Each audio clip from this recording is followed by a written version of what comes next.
আমি আমার ঈমান ঠিক রাখছি। রব্বুল আলামিন বলেন, বাইজিদ এখানেও ভেজাল আছে। তুমি যে আমার প্রতি পরিপূর্ণ ঈমান রাখছো, অন্ধকার রাত একদিন তোমার পেটে দুধ খাওয়ার কারণে ট্রাবল দেখা দিয়েছিল। তখন তুমি বলেছিলে ঠান্ডা দুধ খাওয়ার কারণে পেট খারাপ হয়েছে। ও বাইজিদ, ইতিহাসে তো এমনও লেখা আছে যে বিষ খাওয়ার পরেও মরে না। কেন তুমি বললা যে দুধ খাওয়ার কারণে পেট খারাপ হয়েছে?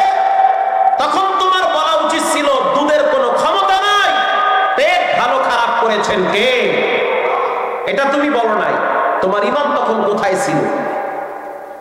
বাইজিদ বোস্তামি চোখের পানি ছেড়ে দিয়ে বলে, আল্লাহ বুঝতে পারছি এই মুহূর্তে আপনার দয়া ছাড়া আমার কোনো উপায় নাই। আল্লাহ বলেন, বাইজিদ একদিন একটা আমল আমার কাছে পছন্দ হয়েছে, এমন একটা আমল পছন্দ হয়েছে যে আমলটার ব্যাপারে তুমিও পরিপূর্ণ সতর্ক ছিলে না। এলান করে দিন। আজকের মাহফিলের প্রধান বক্তা এসেছেন, বলেন আলহামদুলিল্লাহ, নারায়ে তাকবীর। দুধ খাওয়ার কারণে পেট খারাপ হয়েছে, ঈমান তখন কোথায় ছিল? এখন তোমার তো উপায় নাই, ধরা খেয়ে গিয়েছো। কিন্তু একটা আমল আমার কাছে এতটাই প্রিয় ছিল, যেটা সম্পর্কে তোমার ধারণাই ছিল না যে ওই আমলটা আমার কাছে এত প্রিয় হয়েছে। বাহিরে প্রচন্ড ঝড় তুফান হচ্ছে, ওই সময় একটা বিড়াল, ক্ষুদ্র একটা প্রাণী বৃষ্টির পানিতে ভিজতে ভিজতে অনেকের দরওয়াজায় গিয়া মাথা দিয়ে আঘাত করেছিল। কেউ দরজা খুলে নাই। জানলা দিয়া তাকায় যখন দেখছে যে বিড়াল, তখন এই দৃশ্য দেখার পরে আস্তে করে দরজা লাগায় দিছে, দরজা খোলা হয় নাই। এরে বাইজিদ,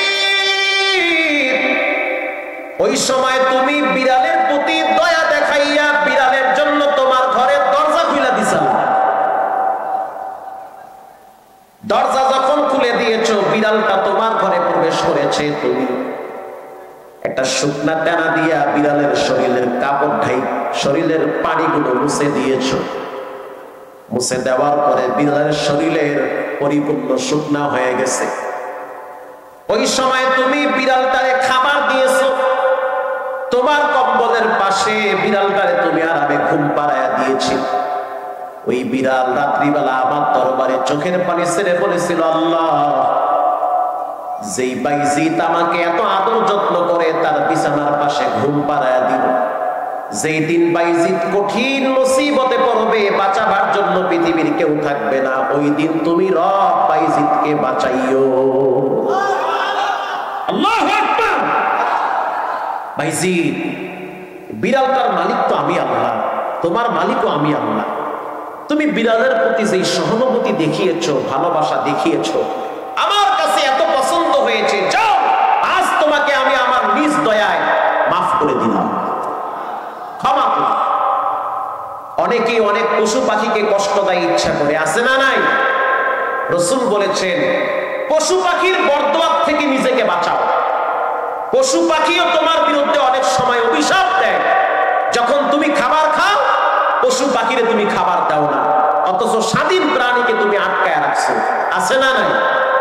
এটা করা যাবে না। অনেকেই পাখি পালে, পাখি কিন্তু পাখির খাবার দেয় না, পাখিকে কষ্ট দেয়, এটা মোটেও ঠিক না।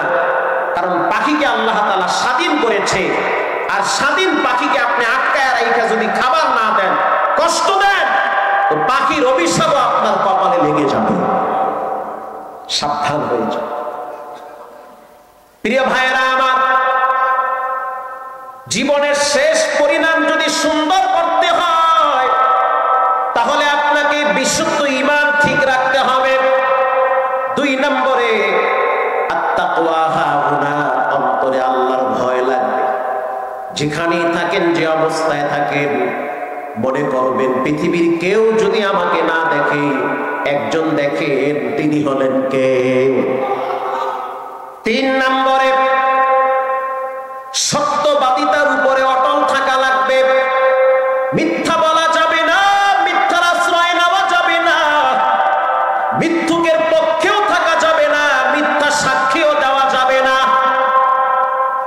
বিগত 15 বছরে আমরা দেখেছি অনেক আলেমকে ফাঁসি দেওয়া হয়েছে, অনেক আলেমকে জেলখানায় শেষ করে ফেলানো হয়েছে, অনেক উকিলরা পর্যন্ত, অনেক জজ, অনেক ব্যারিস্টার পর্যন্ত মিথ্যা নাটক সাজায়া সাজায়া মামলা সত্য করেছে।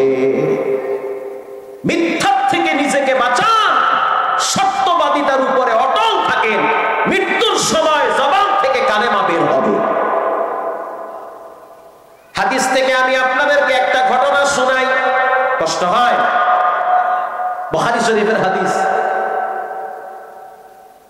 তবুকের যুদ্ধে রাহমাতুল লিল আলামিন নিজে অংশগ্রহণ করেছিলেন।